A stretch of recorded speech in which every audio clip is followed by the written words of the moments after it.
Okay, so right now I'm going to show you a little bit about Spiderscribe.net.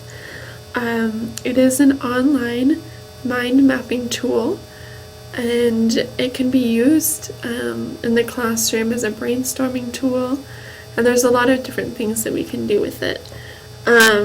It's free and it's fairly easy to use. You just go to the website Spiderscribe.net, that's right over here, and you set up a free account, and then there's some video tutorials that you can look at before you get started.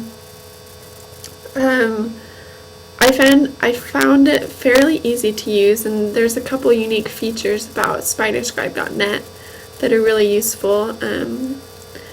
There's a lot of mind mapping tools online out there, but this one is free. You can also draw your own map. So like you can just draw a circle. That is not a circle, but I did my best. And so you can draw your own, but you can also share it right over here. Hold on, let me change my cursor. You can share it over here.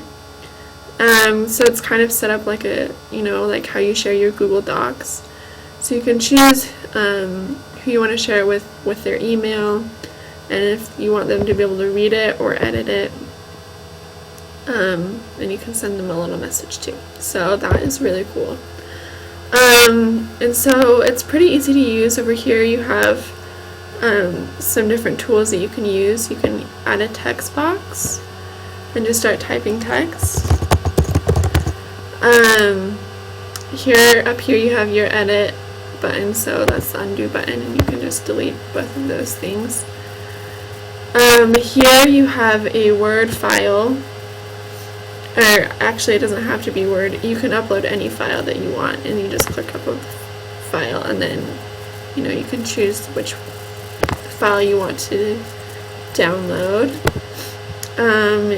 Here you can upload a picture, and this is pretty cool. You can drag this out and it can becomes a map, kind of like Google Maps, and then you can just type in your location. Let's do Provo, and then it will take you there, and there's a map for you. So that's pretty cool. And let's see if I can undo this. Then there's also a calendar tool, so you can create events and plan those events. So I've already created one that's going to help us explain this a little bit. And let's go to Spiderscribe for Teachers.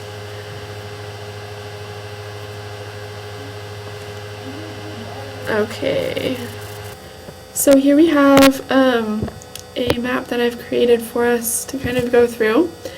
And so some of the things that you can use this for, I've listed here. You can brainstorm, research a project. You can map out what you want to say for an essay, review for a test. One idea that I thought of that I really liked is that you could put this up on a Promethean board and then have the students come up and they could map out a story that you might have just read. So you could put up here the characters, and you could put a picture of the character up there, and you could talk about the setting and the plot and things like that. So I thought that would be a really good interactive idea of how to use this in the classroom. And there's a lot of other ideas down here. I liked this idea. You can take a picture of this, or you can embed it into a blog or something, or you can email it to your parents in your classroom and use it as a reminder tool for parent-teacher conferences, and you can show them a map of where the school is. So that could become very useful. So here I've downloaded a document that talks about the strengths and weaknesses of Spiderscribe. Let's see if we can.